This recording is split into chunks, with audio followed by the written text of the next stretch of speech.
So aku nak korang baca salah satu contoh komen yang ada kat dalam video ni. Bila korang baca, komen ni macam bergurau je kan bang? Ataupun biasa lah tu bang, benda orang cakap macam ni tak ada apa-apa pun kan. Tapi sebenarnya komen ni boleh menjadi bentuk bully. Bully, kita ingat bully pukul orang saja.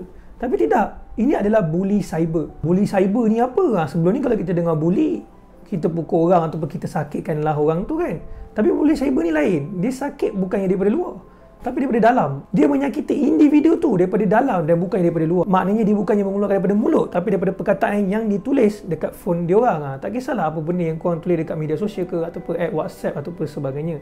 Itu adalah bully cyber. Sekiranya perkataan yang ditulis tersebut melampaui batas dan menyakiti hati orang tersebut. So, apa kesannya pada mangsa tersebut? Pertama sekali, dia akan hilang keyakinan diri. Ini adalah benda yang ramai orang terlepas pandang, rasa macam tak ada masalah. Kedua, boleh sampai satu tahap mangsa tersebut boleh mengalami tekanan emosi. Emosi tak stabil lah.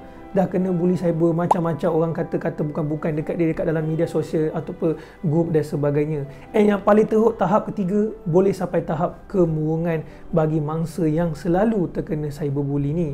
So cyberbully ni bukan buat main-main. Kalau dah sampai tahap kemurungan, ini bukan kelakar, ini bukan lawak jenaka. So jika anda adalah mangsa cyberbully, apa yang korang patut buat? Patut balas balik ke? Tidak, jangan balas balik. Pertama sekali apa yang korang perlu buat adalah sabar dulu. Kedua, simpan bukti ayat-ayat yang menyakitkan hati awak tu. Simpan gambar tu sebagai bukti, screenshot. Korang boleh buat laporan di aduan.skmm.gov.my. Buat laporan terus lebih baik berbanding kita berdiam diri ataupun kita balas balik orang yang buat kita tu. Sebab in result selalunya lebih tak baik lah kalau kita buat sendiri. So lebih bagus kita report saja benda ini dekat pihak berkuasa. Dan tolonglah empati dan hormatilah semua individu yang ada di dalam media sosial ataupun di dalam dunia luar sekalipun, maupun di sekolah ataupun di tempat kerja. Bully is not cool. Dan pastikan jari yang korang ada ni, 5 jari ni, 10 jari by the way, gunakan untuk sebar kebaikan. Fikir dulu sebelum post, fikir dulu sebelum komen. Dan akhir kata, kalau sekiranya korang nampak komen dan juga posting yang berbau cyberbully,